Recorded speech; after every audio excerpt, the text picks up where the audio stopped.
Good morning my dear student. जैसा कि आप लोग देख रहे हैं हमारी जो प्रोनाउन की सीरीज चल रही थी, अब हम इसमें आए हैं इंडेफिनाइट में। आप लोगों को ऐसा लग रहा होगा कि सर कुछ ज्यादा डिटेल में जा रहे हैं। बेटा मैं आपको अभी बता दूं, क्योंकि हम पढ़ रहे हैं बेसिक। हम क्या पढ़ रहे हैं?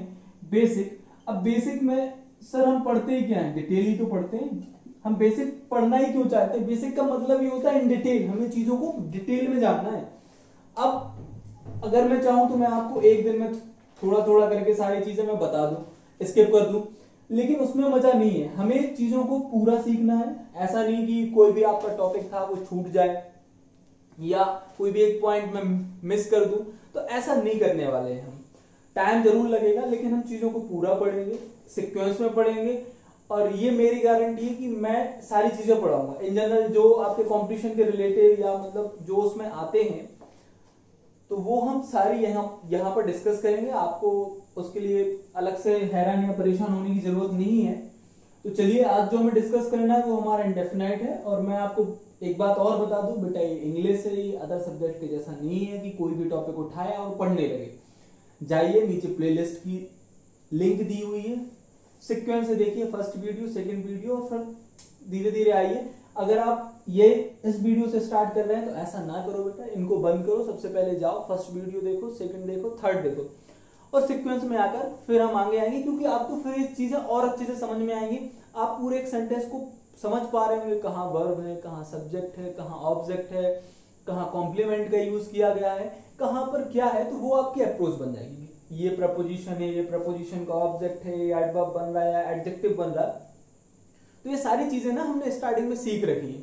ये क्लॉज है, ये कंजंक्शन है, ये कौन सा क्लॉज है, सबऑर्डिनेट है या कोऑर्डिनेट है, मेन क्लॉज है या सब, ये जो सबऑर्डिनेट क्लॉज है ये एडजेक्टिव का काम कर रहा है कि एडवर्ब का काम कर रहा है कि एडजेक्टिव है। तो ये सारी चीजें जो मैंने अभी आपके सामने बोली, ये सारी चीजें हमने डिस्कस कर रखी है फंडामेंटल में। ये नाउन है, ये कौन सी नाउन है, किस तरीके से यूज होगी, एब्स्ट्रैक्ट नाउन क्या कहलाती हैं, जो नाउन होती है जैसे कंक्रीट और एसेंशियल नाउन, उनमें क्या अंतर होता है। तो ये सारी चीजें जो अभी मैं जो आपको बता रहा हूँ, ये हमने सब कुछ डिस्कस किया है। कहाँ? हमारे फंडामेंटल्स में। तो आप क्या कीजिए, सबसे पहले जाइए और प्लेलिस्ट में जाकर सीक्वेंस से वीडियोस देखिए। बेटा बोर नहीं होना, 5-6 वीडियो लगातार देखो, आपको अपने आप इंटरेस्ट आ जाएगा। आप खुद सर्च कर लेना पूरे यूट्यूब पर, किसी ने इस तरीके से फंडामेंटल नहीं पढ़ाया है जिस तरीके से हम डिस्कस करने वाले हैं। तो साथ बने रहिए, अगर अच्छा लगे तो शेयर जरूर कीजिए। ठीक है बेटा, आइए यहाँ हम पढ़ते हैं। आइए सर, हमें पढ़ना है प्रोनाउन।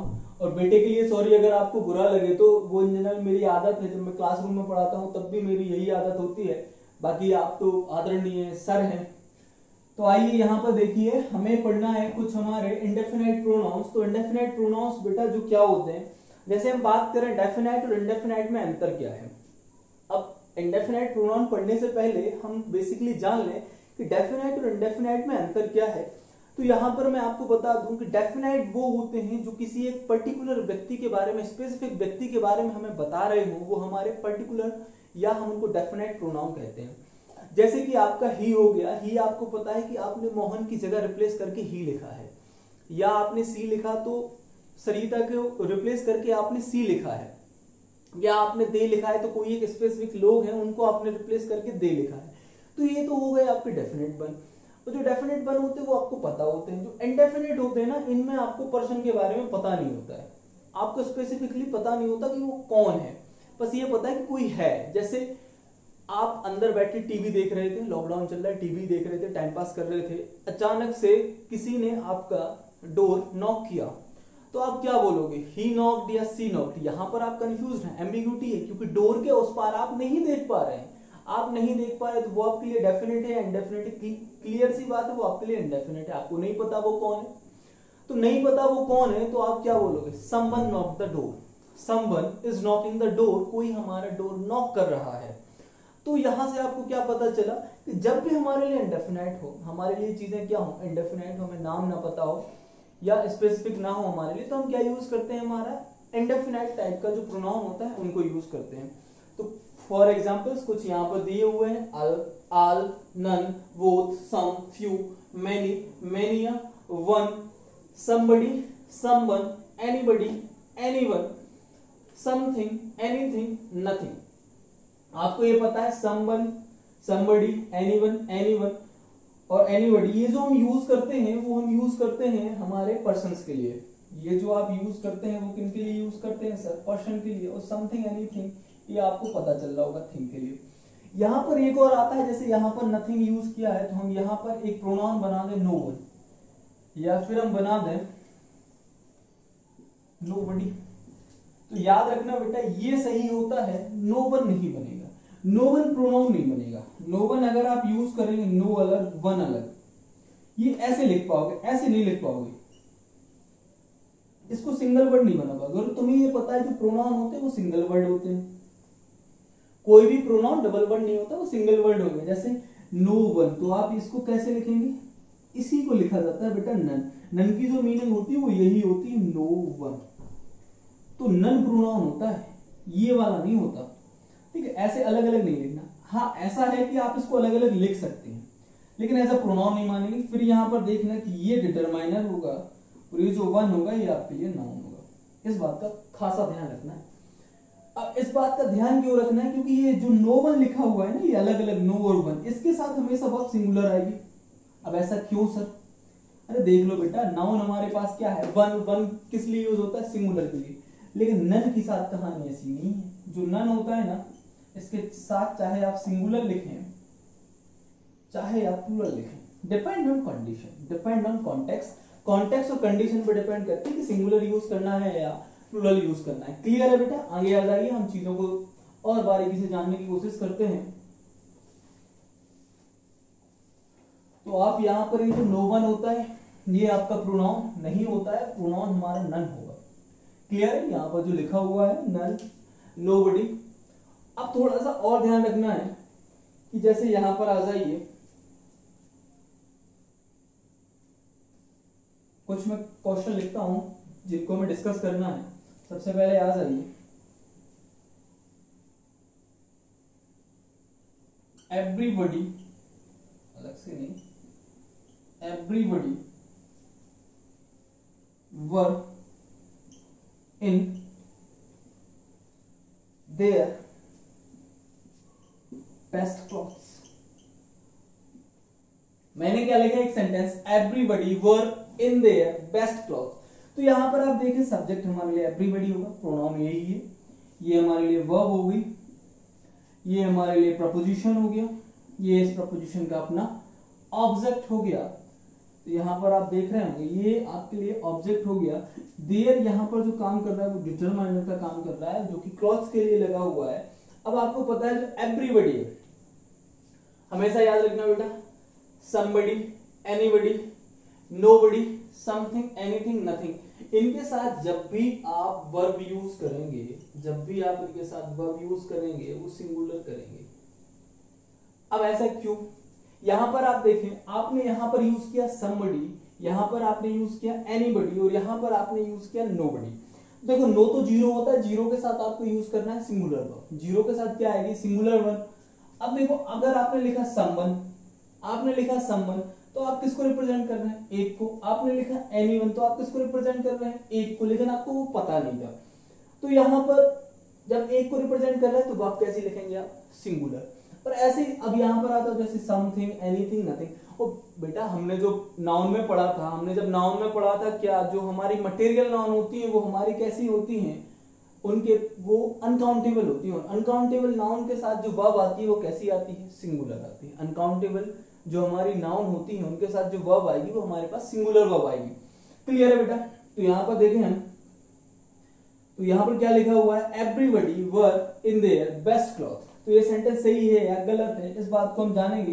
अब लिखा है एवरीबॉडी, अब वर आएगा या वॉज आएगा? वर सिंगुलर, वर प्लूरल के लिए यूज होता है और वॉज सिंगुलर के लिए। तो क्या लिखेंगे? Everybody was in their best cloth. अब ये बात हो गई, ये हम जो रिप्रेजेंट कर रहे हैं वो एक के लिए रिप्रेजेंट कर रहे हैं, तो फिर इंडेफिनाइट है, कोई एक व्यक्ति होगा। एवरी, वैसे भी ये हमारा डिस्ट्रीब्यूटिव नेचर का होता है एवरी, ये तो आपको पता ही होगा। तो इन देयर, तो इन देयर नहीं बेटा, क्या लिखेंगे आप? हिज या हर। क्या लिखेंगे आप? हिज या हर। चाहे आप हिज लिख दें चाहे आप हर लिख दें, बट आप देयर यूज नहीं कर पाएंगे। प्रीवियस वीडियो देख लेना, डिस्ट्रीब्यूटिव क्या कहलाते हैं, किस तरीके से यूज किए जाते हैं, तो इन सब को हमने डिस्कस कर रखा है वहां पर। क्लियर है? आइए दूसरा सेंटेंस लिखते हैं। none of these two are going to pass. None of these two are going to pass. तो यहां पर जो आपको दिख रहा होगा ये आपका सब्जेक्ट है, ये ऑफ है, ये उसकी ऑब्जेक्ट है, वर्ब इनफाइनाइट, तो ये इन्फिनेटिव है। तो यहां पर आप देख रहे होंगे ये जो आपका सब्जेक्ट यूज हुआ है, जो नन यूज करते हैं वो हम मोर देन टू के लिए यूज करते हैं। वो जो टू के लिए यूज करना होता है, हमें यहाँ पर दो लिखा हुआ है, तो हमें क्या यूज करना होता है बेटा, नीदर। इसका थोड़ा सा ध्यान रखना, ये नन और नीदर में काफी बार एग्जामिनर क्वेश्चन पूछ देता है।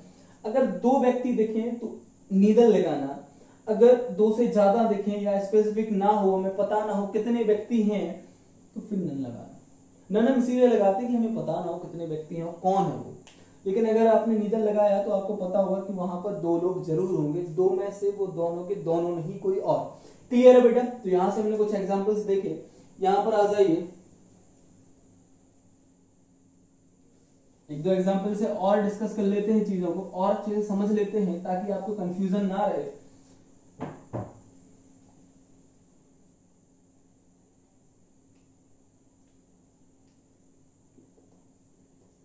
One of the boys have lost his book. मैंने क्या बोला? One of the boys have lost his book. तो यहां पर आप देख रहे हैं कि यहां पर जो सब्जेक्ट है वो आपका क्या बना हुआ है, वन ऑफ आपकी क्या है, प्रपोजिशन है, और यह इस प्रपोजिशन का अपना ऑब्जेक्ट है, हैव आपकी वर्ब है, लॉस्ट भी आपकी क्या है, ये आपकी वर्ब हो गई, हिज बुक क्या हो गया, इसका ऑब्जेक्ट हो गया। तो यहां पर आप देख रहे होंगे कि one of the boys have lost his book. तो यहां पर आप अच्छे से देखेंगे कि सब्जेक्ट आपका क्या है, वन है, सब्जेक्ट आपका क्या है, वन है। सिंगुलर है या प्लूरल है बेटा? तो आपका आंसर होगा सर सिंगुलर है। वन तो सिंगुलर ही होता है, टू होता तो हम मान भी लेते प्लूरल है, लेकिन ये क्या लिखा है, वन लिखा है, तो ये सिंगुलर है। तो सिंगुलर के अकॉर्डिंग वर्ब आनी चाहिए, वर्ब हमारे यहाँ पर हैव यूज कर रखे हैं, तो आपको पता है कि हैव नहीं आएगी, सिंगुलर वर्ब क्या आएगी हमारी यहाँ पर, हैज आएगी। तो बेसिकली जान लें कि वन अगर सब्जेक्ट बन जाए, वन अगर क्या बन जाए, सब्जेक्ट बन जाए, तो इसके साथ जो वर्ब आएगी वो हमारी कैसी आएगी, सिंगुलर आएगी।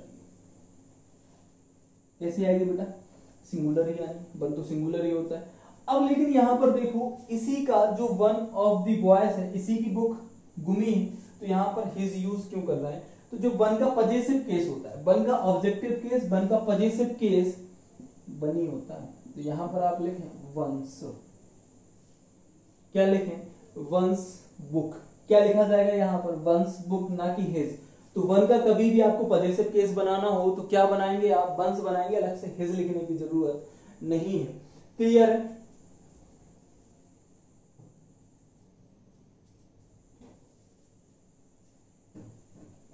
यहां पर आ जाओ, वन शुड डू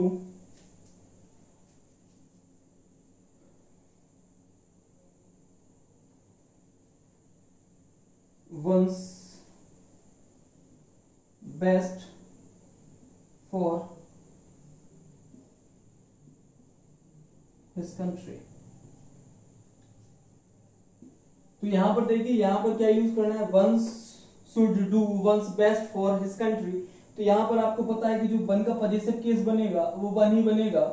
तो यहां पर आप देखें, तो यहां पर जो आपको पजेसिव यूज करना है वो कैसे करेंगे आप, ये तो गलत लिखा हुआ है, यहाँ पर एपोस्ट्रोफी कहां लगाई जाती है, यहाँ पर। तो यहाँ पर आप क्या लिखेंगे, one should do one's best for one's country. Clear? तो वन का जो हमारे पास पजेसिव केस बनेगा वो वन से ही बनेगा। क्लियर है बेटा? तो यहाँ पर आपको बहुत सारी चीजें सीखने को मिली होंगी और आपको ये समझ में आया होगा। चलिए आगे अब हम पढ़ते हैं इनको। ऐसे अभी कंफ्यूज मत हो जाना कि सर ये ऑल कब पढ़ाओगे, नन कब पढ़ाओगे, बोथ कब पढ़ाओगे, ये सम, फ्यू, मैनी या कब पढ़ाओगे। तो इनको बेटा कंफ्यूज होने की जरूरत नहीं है। ये हम जो टॉपिक है, ये मेनली जो टॉपिक है वो हमारा, जब हम डिटरमाइनर डिस्कस कर रहे होंगे तो उसके साथ साथ मैं इनके प्रोनाउन के भी यूजेस आपको डिस्कस करा दूंगा। तो अलग से आपको कंफ्यूज होने की जरूरत है नहीं। बस इनका याद रखना, somebody, anybody, anyone, इनके साथ जो आप दूसरा प्रोनाउन आएंगे पजेसिव केस में या ऑब्जेक्टिव केस में, या मतलब पजेसिव केस में, या इनको रिप्रेजेंट करने के लिए आप अगर वहां पर कोई प्रोनाउन यूज करो तो वो ध्यान रखना वो सिंगुलर टर्म का होना चाहिए, जैसे हिज या हर या इट होना चाहिए। जैसे नथिंग, एनीथिंग और समथिंग के साथ इट यूज करना, ना कि देम या देयर, ये यूज मत करना, क्लियर है। और somebody, anybody और नो, नन या नोबडी, इनके साथ हिज या हर यूज करना, और इनके साथ जो वर्ब आएगी वो सिंगुलर आएगी, क्लियर है। चलिए आगे पढ़ते हैं, हमारा क्या बचा, इंटरोगेटिव। अब हम पढ़ते हैं हमारा इंटरोगेटिव प्रोनाउन, आइए बेटा। चलिए आगे पढ़ते हैं हमारा इंटरोगेटिव प्रोनाउन, और यहां पर हम देखते हैं कि हमारे पास जो इंटरोगेटिव प्रोनाउन होते हैं वो कौन कौन से होते हैं। सबसे पहले हम यहां पर देखें, जो हमारे पास होता है वो सबसे पहले होता है who, whom, which, what, how, when, where, why, how long, whose and etc। यही होते हैं। ये होते हैं या नहीं होते हैं, यहां से ये बता दो, यही होते कि नहीं होते। सर सबसे पहले तो आप क्या कीजिए, देखो बहुत सारे बच्चों को लग रहा होगा कि ये व्हाई, हाउ लॉन्ग और हुज, ये भी हमारे क्या होते हैं, प्रोनाउन होते हैं। लेकिन सबसे पहले मैं आपको बात बता दूं, प्रोनाउन क्या कहलाते हैं। जब हमने डेफिनेशन पढ़ रहे थे, आप वो डेफिनेशन भूल गए। प्रोनाउन होते क्या हैं, रिप्लेसिंग वर्ड। क्या होते हैं, रिप्लेसिंग वर्ड। जो रिप्लेसिंग वर्ड होते हैं वो किसको रिप्लेस करते हैं, ये जो हमारे रिप्लेस कर रहे होते हैं, ये किसको रिप्लेस कर रहे होते हैं, replacing word of noun. Noun को रिप्लेस कर रहे होते हैं। अब तुम खुद बता दो, हाउ किसको रिप्लेस करता है, एडवर्ब को। हाउ किसको क्या करता है, रिप्लेस करता है, एडवर्ब को। When, where, why, how long, ये किसको रिप्लेस करते हैं, तो आपका आंसर होगा एडवर्ब। और जो हुज है, यह जो हमारा रिप्लेस करता है वो हमारे डिटरमाइनर को रिप्लेस करते हैं। तो अब आप खुद बता दो प्रोनाउन कौन कौन से, प्रोनाउन वही होंगे जो नाउन को रिप्लेस कर पाएंगे। अब नाउन को रिप्लेस करने से मतलब क्या क्या बनेंगे, या तो सब्जेक्ट बनेंगे भाई साहब, या तो ऑब्जेक्ट बनेंगे, या तो कॉम्प्लीमेंट बनेंगे। ये लो, अब अगर कॉम्प्लीमेंट पता नहीं है तो मैं फिर बता दूं, भैया इंग्लिश है, सीक्वेंस से देखो, कहीं से भी उठाया और देखने लग गए, ऐसा नहीं। स्टार्टिंग से फर्स्ट वीडियो से देखो, सारी चीजें समझ में आएंगी। तो सब्जेक्ट, ऑब्जेक्ट और कॉम्प्लीमेंट बनेंगे। तो यहां पर हम देखें तो अब प्रोनाउन तो सब्जेक्ट, ऑब्जेक्ट, कॉम्प्लीमेंट बन सकते हैं, लेकिन ये देखो तो यहां पर हमारे पास जो प्रोनाउन होंगे वो बेसिकली ये हमारे पास ये चार ही होते हैं। हम अगर बात करें इंटरोगेटिव प्रोनाउन की तो हमारे पास चार ही प्रोनाउन होंगे, हु, हुम, व्हिच, व्हाट, और नहीं ये एडवर्ब्स होते हैं। ध्यान रखना ये क्या होते हैं, हमारे एडवर्ब्स होते हैं। ये इंटरोगेटिव हैं, लेकिन ये इंटरोगेटिव वर्ड्स हैं, ना कि इंटरोगेटिव प्रोनाउन। इंटरोगेटिव प्रोनाउन हमारे पास चार ही होते हैं इंग्लिश लैंग्वेज में, हु, हुम, व्हिच और व्हाट। क्लियर है बेटा? ओके सर, तो मैं इनको साफ कर देता हूं क्योंकि ये हमारे प्रोनाउन नहीं होते हैं। ये कंफ्यूजन दिमाग से निकाल देना। प्रोनाउन सिर्फ और सिर्फ ये चार होते हैं। अब ये प्रोनाउन क्यों होते हैं, आपको पता है, यह हम यूज करते हैं सब्जेक्ट की जगह, इसको हम यूज करते हैं ऑब्जेक्ट की जगह। सब्जेक्ट ऑब्जेक्ट क्या बन सकते हैं, नाउन या प्रोनाउन। सब्जेक्ट और ऑब्जेक्ट क्या बन सकते हैं, नाउन या प्रोनाउन। तो ये क्या है हमारे पास, ये नेम तो है ही नहीं, तो ये क्या है, प्रोनाउन है। और ये जो प्रोनाउन है ये रिप्रेजेंट किसको कर रहे हैं, पर्सन को। ये किसको रिप्रेजेंट कर रहे हैं, पर्सन को। यहां पर आ जाओ, व्हिच और व्हाट। तो अब इनकी जो खासियत होती है, ये आपके सब्जेक्ट पे भी यूज हो जाते हैं और ऑब्जेक्ट पे भी यूज हो जाते हैं। चाहे सब्जेक्ट हो, चाहे ऑब्जेक्ट हो, चाहे व्हिच यूज कर लो, चाहे व्हाट यूज कर लो। साथ में ये जो यूज होते हैं ये हमारे लिए थिंग्स के लिए यूज होते हैं। विच हालांकि पर्सन के लिए भी यूज हो जाता है, लेकिन जो हमारा इन जनरल ये जो रेफरेंस होता है वो थिंग्स के लिए, नॉन लिविंग वस्तुओं के लिए होता है, निर्जीव वस्तुओं के लिए होता है। तो यहाँ पर हम देखें हु, हुम, ये हमारा सब्जेक्ट ऑब्जेक्ट के लिए यूज होता है, इसका थोड़ा सा ध्यान रखिएगा। चलिए आइए कुछ क्वेश्चंस हैं जो हम डिस्कस कर लेते हैं, जो कि काफी इंपॉर्टेंट है, हमें एग्जाम पर्सपेक्टिव से देख लेना चाहिए।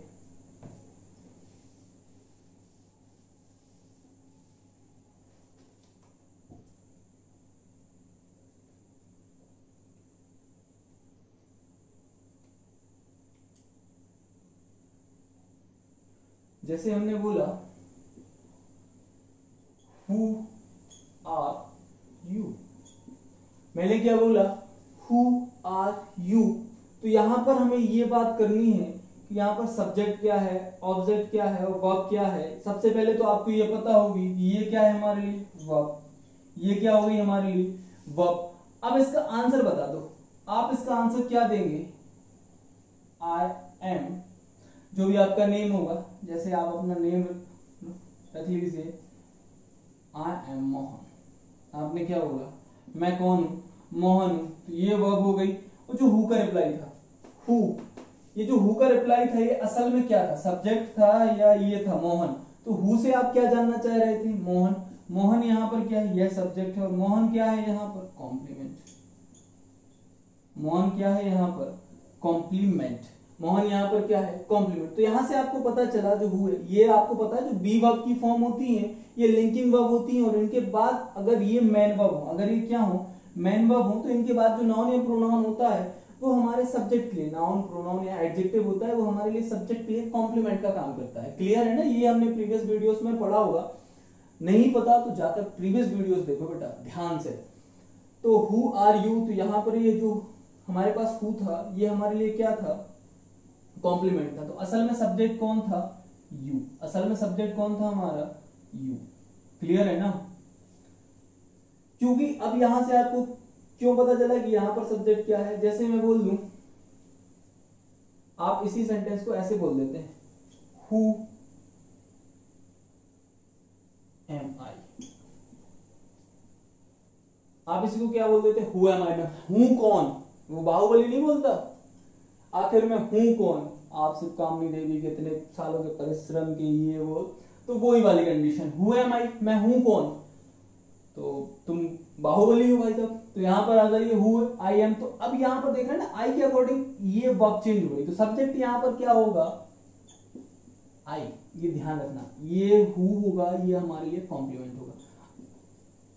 अब एकदम से बच्चे क्या हो जाते कंफ्यूज हो जाते, वो बोल देंगे कि सब्जेक्ट हु होगा, नहीं बेटा ये हमारे लिए कॉम्प्लीमेंट होगा, ये हमारे लिए वर्ब होगी और ये हमारे लिए सब्जेक्ट होगा। चीजें समझ में आनी चाहिए, थोड़ा ट्रिकी लग रहा है ना, इसी चीज को मैं और अच्छे से समझा दूं, ये थोड़ा सा ट्रिकी लग रहा है शायद। आइए, जैसे मैंने एक सेंटेंस लिखा, मैंने एक सेंटेंस लिखा, यहां पर थर्ड सेंटेंस लिख लेते हैं। मैंने एक सेंटेंस लिखा, Mohan is a doctor, Mohan is a doctor. मैंने एक सेंटेंस लिखा मोहन इज अ डॉक्टर, और अब आपको पूछना था कि मोहन क्या है, डॉक्टर है या नहीं है। तो आपका जो क्वेश्चन होता वो क्या होता, व्हाट इज मोहन। आपका क्वेश्चन क्या होता, व्हाट इज मोहन। अब आपका क्वेश्चन क्या होता, व्हाट इज मोहन। तो अब आप बताओ सब्जेक्ट क्या है, व्हाट है या मोहन है। तो आपका आंसर क्या होगा सर, यहां पर जो सब्जेक्ट होगा वो मोहन ही होगा, यहां पर सब्जेक्ट कौन होगा मोहन। तो जो व्हाट जो हमने रिप्लेस किया है वो किसको रिप्लेस किया है, हमारे कॉम्प्लीमेंट को। किसको रिप्लेस किया है, कॉम्प्लीमेंट को।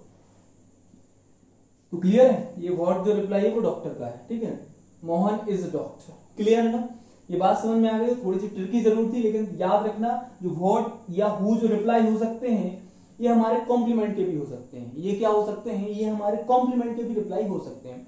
सब्जेक्ट ऑब्जेक्ट के तो रिप्लाई होते ही हैं, साथ में ही हमारे कॉम्प्लीमेंट के भी रिप्लाई हो सकते हैं। अब कॉम्प्लीमेंट नहीं पता तो मैं क्या करूं, प्रीवियस वीडियो देखो।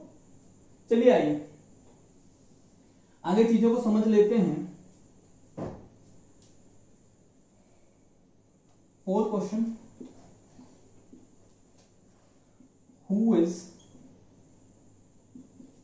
Playing the guitar. Who is playing the guitar. अब जैसे तुम्हें पता था कि वह गिटार बजा रहा है, तो अब यहाँ पर जो हु है ये आपके लिए क्या है, सब्जेक्ट है। हु अब आपके लिए यहाँ पर क्या है, सब्जेक्ट है। तो आपको पता है ये आपके लिए सब्जेक्ट हो गया, ये आपके लिए वर्ब हो गई, ये आपके लिए ऑब्जेक्ट हो गया, ये आपके लिए क्या हो गया, ऑब्जेक्ट हो गया। Who is playing guitar, who is playing the guitar, ये द गिटार लिखना, द गिटार मत लिखना, use guitar only, clear. Who is playing guitar, who is playing guitar, तो यहां पर देखो कौन गिटार बजा रहा है। तो अब यहां पर हम देखें ऐसे, whom did you invite, मैंने क्या लिखा, whom did you invite। तो आपको पता है ये हमारे लिए हेल्पिंग वर्ब हो गई, you हमारे लिए सब्जेक्ट हो गया, वर्ब के आगे आया नाउन या प्रोनाउन, ये हमारे लिए वर्ब हो गई। whom हमारे लिए जो रिप्लेस हो रहा है ये क्या होगा, ऑब्जेक्ट होगा। ये इंटररोगेटिव भले ही लेकिन है क्या हमारे लिए बेटा, ऑब्जेक्ट है। whom हमारे लिए क्या है, ऑब्जेक्ट। क्लियर है सर, बात समझ में आई या नहीं है। तो हु या हुम हम इनको यूज कहां करते हैं, ये हमारे लिए सब्जेक्ट का रिप्लेसमेंट होते हैं और हुम हमारे लिए ऑब्जेक्ट का रिप्लेसमेंट होते हैं। अगर हुम यूज हो रहा है तो वहां पर सब्जेक्ट जरूर होगा, लेकिन हु यूज कर रहा है तो सब्जेक्ट नहीं होगा।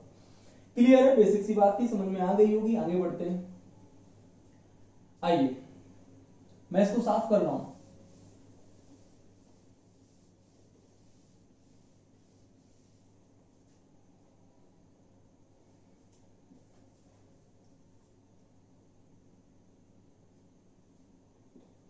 मैंने लिखा दिस इज योर बुक, मैंने लिखा दिस इज योर बुक। तो यहां पर जो आपने दिस लिखा है ये आपका क्या बन रहा है, सब्जेक्ट। क्या बन रहा है आपका, subject. This is my book, आप क्या बोलेंगे, this is my book.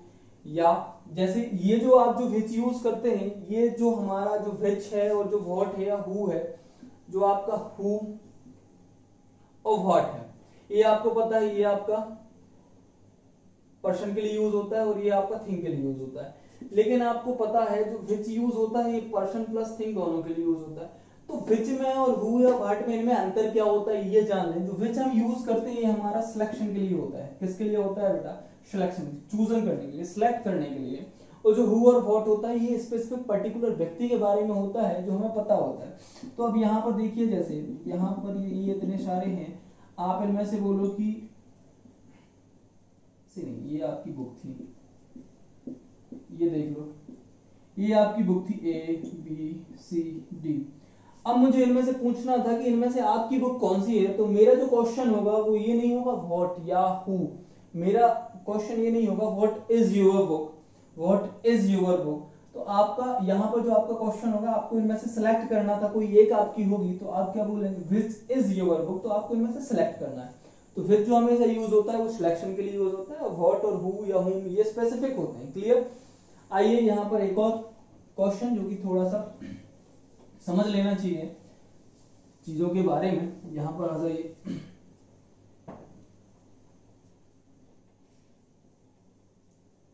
Who is your mother, who is your mother, which is your mother,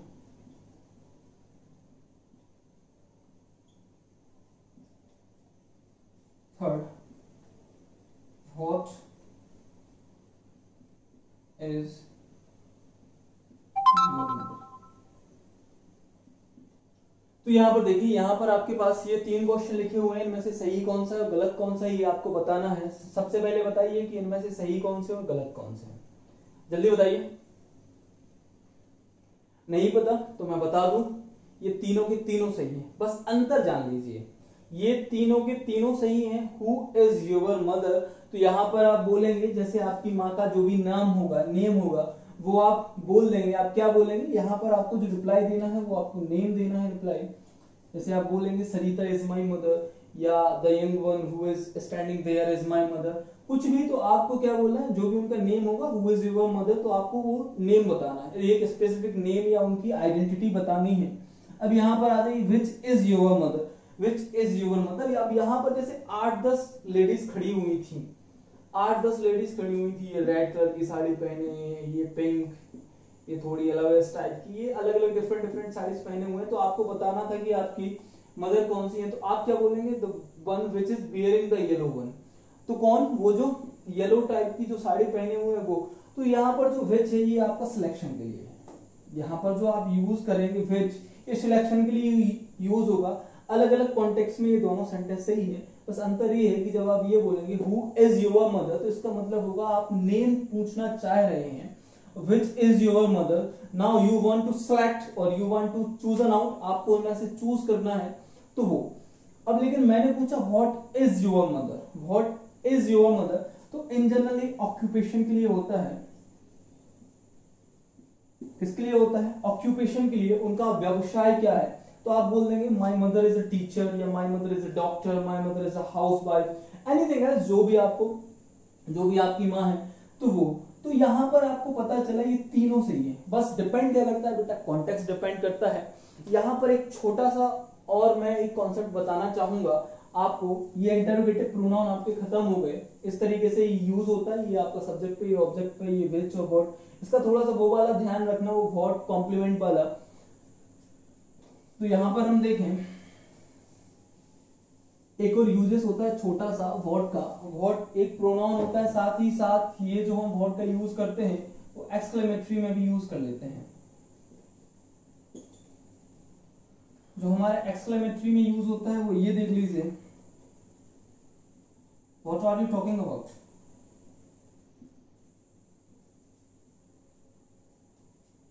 what are you insane,